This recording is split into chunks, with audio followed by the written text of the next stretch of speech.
আল্লাহর হাবিব সাল্লাল্লাহু আলাইহি ওয়াসাল্লাম বলেন,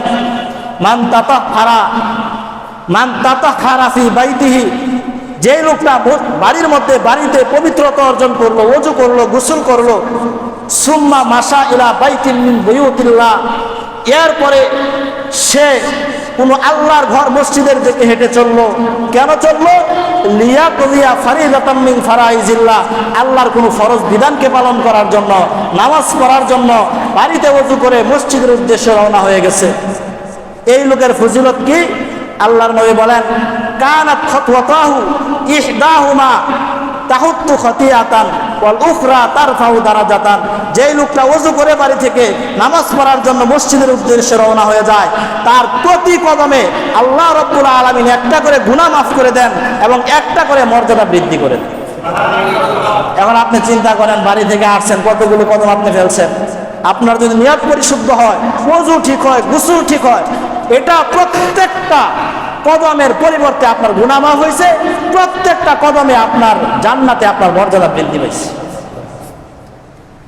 এজন্য ভাইয়েরা আমার, মসজিদের উন্নয়নের চেষ্টা করবেন, মসজিদ নির্মাণের চেষ্টা করবেন, মসজিদে যারা জড়িত তাদের দেখাশোনা করবেন এবং মসজিদের সময় দেওয়ার চেষ্টা করবেন। যখনই আপনার অবসর টাইম, কোনো কাজ নাই, কোনো কর্ম নাই, আপনি একেবারে বসে আছেন, যুবক ভাইয়েরা যারা আছেন, আপনার কোনো কাজকর্ম নাই, বসে আছেন, আপনি মোবাইল নিয়ে ওই জঙ্গলে ঝুঁকে যারা মোবাইল নিয়ে বসে না থাইকা আপনি মসজিদের কোনায় বসা তসবিহ হাতে নেয়া এক তসবিহ ইস্তেগফার পড়েন, এক তসবিহ দুরূদ শরীফ পড়েন, এরপরে আল্লাহর কাছে হাত তুলে চোখের পানি ফেলেন। আল্লাহর কসম করে বলছি, আপনার জীবন পরিবর্তন হয়ে যাবে। আপনার জীবন পরিবর্তন হয়ে যাবে। কোনো দুঃখ, দুর্দশা, হতাশা আপনার জীবনে থাকবে না। আপনার দুনিয়া পুরা জীবন সুন্দর, আখিরাত সুন্দর হবে।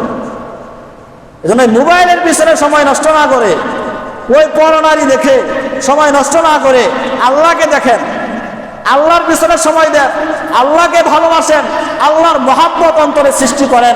আপনার চেয়ে সুখী মানুষ দুনিয়াতে আর একটা হবে। আর এই গুনাহটা এমন একটা জিনিস, যত করবেন তত মনের মধ্যে অস্থিরতা, পেরেশানি চলতে থাকবে। আপনার কোটি কোটি টাকাও যদি থাকে, আপনি যদি গুনাহগার হন, আপনার মনে শান্তি থাকবে না, কোশ্চিন কালেও না। আপনাকে দেখে মানুষ বলবে এই লোকটা অনেক শান্তিতে আছে, খোদার কসম এই লোক শান্তিতে নাই। আপনি তার সাথে নির্জনে যায় কথা বলেন, প্রকৃত শান্তিতে ওই ব্যক্তি আছে যার জীবনে কোনো গুনাহ নাই।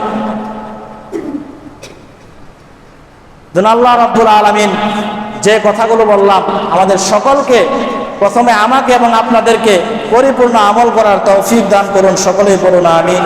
ওয়া আখিরু দাওয়ানা আলহামদুলিল্লাহি রাব্বিল আলামিন।